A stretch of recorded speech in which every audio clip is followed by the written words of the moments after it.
questions. I collected some 3 or 4 questions already. So 3 on this side, 1 on this side.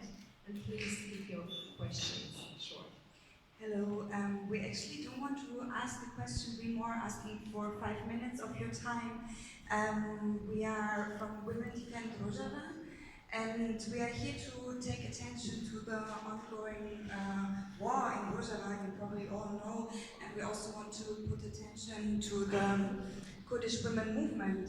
And we think this topic is in generally missing very much in the academia, and this conference also somehow missed to invite any representative of the Kurdish women movement who is going to talk about the Kurdish women struggles in Turkey and also their research about genealogy.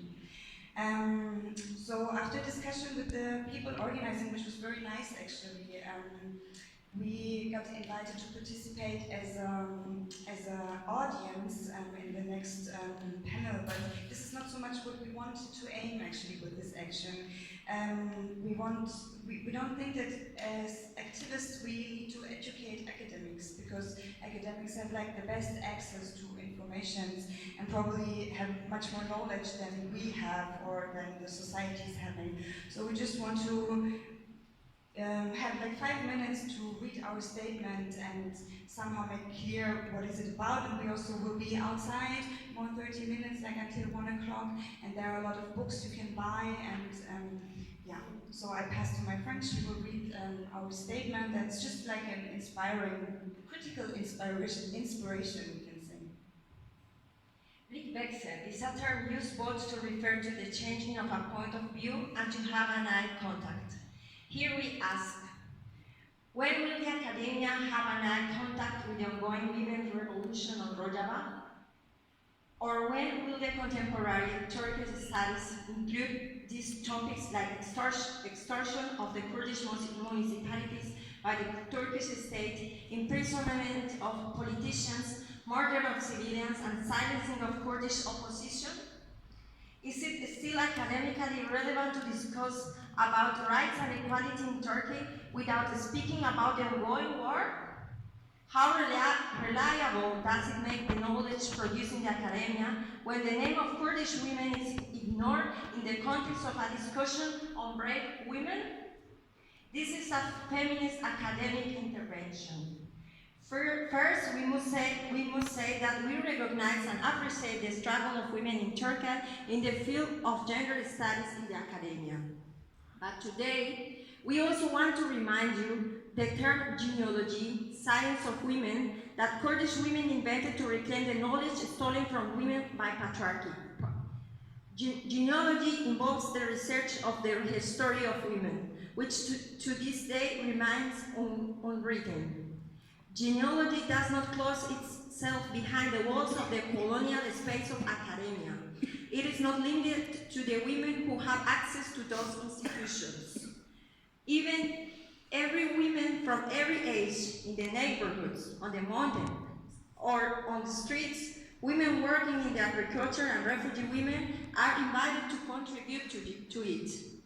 Genealogy academies exist everywhere, not only in Kurdistan but in Europe, in South America, and in many different places. Kurdish women have connected with their sisters everywhere in the world via genealogy and started a feminist discussion engaging many non-academic women. If you are interested, there are many resources in many languages available, specifically concerning women's self-determination, women's self-defense and return from patriarchy, critique of mainstream patriarchal medicine and recovery of women's thousands of years of knowledge in natural medicine, and a methodology and theory of critical masculinity. Here we ask, why are all these overlooked in the institutional academic research?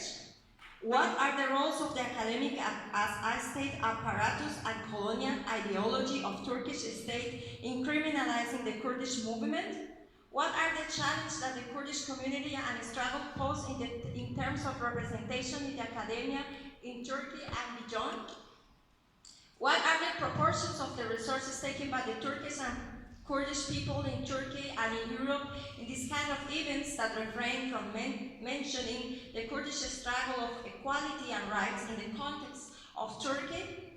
On the other hand, what kind of alternatives have been created so far in northeast Syria that provide a horizontal, democratic, and collective understanding of self-governing and education by Kurdish people that is now being occupied by Turkey? To what extent are we aware of those? We invite the participants of this conference to ask these questions with us, to start a dialogue and to tackle these questions in their future work. We value all the discussions that are held here, yet we believe that we cannot close our eyes when Kurds are still ignored, especially when the academies and institutions established by people of northeast Syria, the work have been done for women's equality and freedom, the Free Women's Village of Jimbar, and many other achievements of women's revolution are under attack by Turkey. Especially when people are bombed, civilians are killed, the population is forced to migrate, the demography of the region is being changed, and when there is an attempt of ethnic cleansing. We believe this war lies in the heart of all other social problems existing in today's Turkey, even when we invite you to change your point of view. Even though the academy is also under oppression in Turkey, it still holds a responsibility. Look Rojava in the eyes. We also hereby invite Humboldt University and all the German academic and cultural institutions to boycott every academic collaboration with Turkish state, not the individual researchers, and stop criminalizing the activists supporting Rojava. Jin, Jan, Asadi, women defend Rojava. Thanks.